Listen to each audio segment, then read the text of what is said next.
Hər vaxtınız xeyir olsun. Bugün oktyabrın 30-udur və oktyabrın 31-nə, yəni son günü olan hava haqqında məlumatı Milli Hidrometeorologiya Xidməti açıqlayıb. Belə ki, sabah Bakıda və Abşeron yarımadasında hava şəraiti dəyişkən buludlu olacaq, arabir tutulacağı gözlənilir. Əsasən yağmursuz keçəcəyi gözlənilir və Milli Hidrometeorologiya Xidməti məlumat verir ki, mülayim cənub-qərb küləyi əsəcək.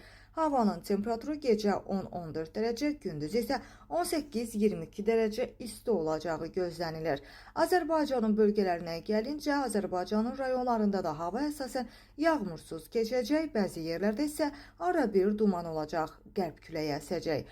Havanın temperaturu isə gecə 7-12 dərəcə isti, gündüz isə 18-22 dərəcə isti olacaq.